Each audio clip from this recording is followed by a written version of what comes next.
Indoco remedies integrated research oriented pharma company है। 55 देशों में मौजूदगी है इस कंपनी की और अलग अलग सेगमेंट्स में मजबूत ब्रांड पोर्टफोलियो के साथ 9 घरेलू मार्केटिंग डिवीजन है। 300 से ज्यादा साइंटिस्ट कंपनी के लिए काम करते हैं। 6000 से ज्यादा कर्मचारी है कंपनी के पास में। आइए मुलाकात करते हैं कंपनी की मैनेजिंग डायरेक्टर अदिति करे पाणिंदीकर हमारे साथ कार्यक्रम में शामिल हो रही हैं, जो कि ओयो स्टेट यूनिवर्सिटी यूएसए से फार्मेसी में बैचलर्स और मास्टर्स की डिग्री हासिल कर चुकी है और पेटेंट लॉ और प्रैक्टिस के सेक्टर में काफ़ी कुछ आपने एजुकेशन की है। अदिति जी, बहुत बहुत स्वागत है आपका।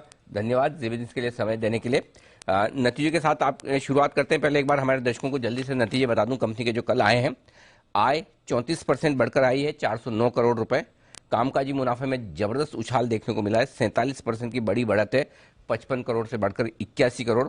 मार्जिन्स इंप्रूव हुए हैं, बेहतर हुए हैं, 18% से 20% और मुनाफा 62% बढ़कर दमदार प्रदर्शन 25 करोड़ से 40 करोड़ के पार निकलता हुआ। तो हर एक पैरामीटर पर कंपनी की काफी शानदार परफॉर्मेंस रही है। तो अदिति जी बताएं, सबसे पहले तो बधाई इस अच्छी परफॉर्मेंस के पीछे, और ये बताएं क्या खास वजह रही इस तिमाही में इतने बढ़िया नतीजों के पीछे। धन्यवाद, थैंक यू। ये जो परफॉर्मेंस आया है इस क्वार्टर में, इसकी वजह वेरी सिंपल है। हमारा जो रेवेन्यूज है हमारे, वो 60% इंडियन बिजनेस से आते हैं और 40% इंटरनेशनल बिजनेस से आते हैं। और इस क्वार्टर में दोनों ही बिजनेसों ने काफी अच्छी परफॉर्मेंस दी है। इंडिया में हमारी कई ब्रांड्स हैं जो वेरी वेल इस्टेब्लिश्ड है और उन सब प्रोडक्ट्स ने बहुत अच्छी तरह से परफॉर्मेंस दिया है। इंटरनेशनल मार्केट्स में हम कई सालों से काम कर रहे हैं यूएस जैसे बहुत बड़े मार्केट पे, और बहुत रिसर्च हो चुका है, बहुत प्रोडक्ट्स फाइल हो चुके हैं और अभी सारे अप्रूवल्स आना शुरू हो गए हैं। और ये साल में उस प्रकार की बढ़त देखने को मिली है यूएस में, और ये सब चलते हुए कंपनी ने बहुत अच्छी परफॉर्मेंस दी है। तो चलिए बढ़िया है कि दोनों ही बिजनेस आपके काफी मजबूती के साथ बढ़ रहे हैं। मार्जिन भी 20% बढ़कर आए ऐसे समय में जब ज्यादातर कंपनियां इस वक्त मार्जिन मेंटेन भी नहीं कर पा रही हैं। बढ़ाना तो बहुत मुश्किल की बात है और ये मार्जिन मेरे ख्याल से लगभग आपके हाईएस्ट लेवल के आसपास हैं। FY21 में 18% थे, अब 20-21% के आसपास हैं। क्या रीजनेबल मार्जिन हैं जो आपकी कंपनी से एक्सपेक्ट किया जाए इस फाइनेंशियल ईयर के लिए? जिस तरह से आपने कहा, मार्जिन पे प्रेशर्स होने के कारण बहुत सारे हैं अभी एनवायरनमेंट में। इनपुट प्राइसेस की स्टार्टिंग मटेरियल जो चाइना से आते हैं उनके प्राइसेस अप हो गए हैं, फ्रेट बढ़ चुका है और सारी ही जगह से कॉस्ट प्रेशर्स आए हैं कंपनी को।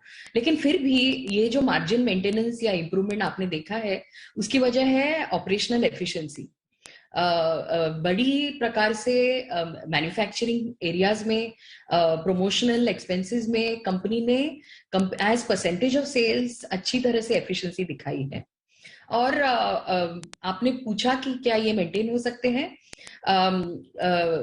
फॉर अनदर क्वार्टर, एक या दो क्वार्टर के लिए इस तरह के मार्जिन्स हम श्योरली मेंटेन कर पाएंगे। आगे चल के अगर ये सिचुएशन इंप्रूव हुआ तो मार्जिन्स इससे भी बढ़ सकते हैं। Okay, wonderful. बड़ा कॉन्फिडेंट स्टेटमेंट है कि 2 क्वार्टर तो मेंटेन कर ही पाएंगे और आगे और इंप्रूव करने की गुंजाइश बनती है। टॉप लाइन मजबूत दिख रही है, तो ये बताएं कि इस साल के लिए रेवेन्यू ग्रोथ का आप क्या टारगेट लेकर चल रहे हैं, कितना % बढ़नी चाहिए? जैसे मैंने कहा 60% टॉप लाइन इंडिया से आती है जी। और इंडियन फार्मा मार्केट जो है लास्ट ईयर बड़ी विचित्र प्रकार से बिहेव कर चुका है कोविड की वजह से। 3 या 4 महीने ऐसे थे जिसमें 80-90% ग्रोथ भी मिली है और बाकी भी ऐसे कुछ मंथ्स थे जिसमें बहुत कम। तो ग्रोथ इंडिया बिजनेस से बहुत ज्यादा एक्सपेक्ट करना ये साल थोड़ा मुश्किल होगा, लेकिन फिर भी 12-15% तक ग्रोथ इंडिया मार्केट से आ सकती है। और यूएस और यूरोप जो 40% हमारा बिजनेस है, तो यूएस स्मॉल है अभी साइज में और उसे बहुत फास्ट ग्रो करना है, तो वहां हम 40% ग्रोथ एक्सपेक्ट कर सकते हैं। यूरोप जो थोड़ा सा 270 करोड़ का बिजनेस है ये साल, और वो 20% से बढ़ेगा। ओके, तो 18 से 20% तक की ग्रोथ आपके यूएस मार्केट से आने की उम्मीद है, 15% के आसपास घरेलू बाजारों से। अच्छा, ग्रोथ है, रेवेन्यू आपको बढ़ाना है, तो फिर क्या कुछ कैपेसिटी बढ़ाने की सोच रहे हैं? नया निवेश, कुछ कैपेक्स प्लान है आपके?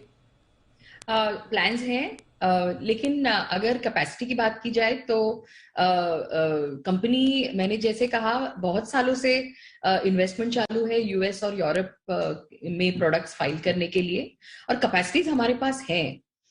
तो मुझे नहीं लगता कि आगे चल के 2 सालों के लिए हमें कैपेसिटी क्रंच आएगी, लेकिन उससे आगे आ सकती है। उसके लिए ड्राइंग बोर्ड पे कंपनी के प्लान्स हैं।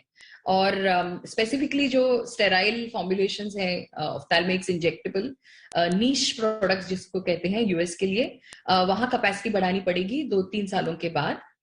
एपीआई जिसे कहते हैं, बेसिक बल्क ड्रग जहां बनता है, वहां कैपेसिटी बढ़ाने की जरूरत पड़ेगी, वहां कंपनी इन्वेस्ट करेगी। लेकिन कैपेसिटीज की डेफिशिएंसी अभी नहीं आएगी 1-2 सालों के लिए।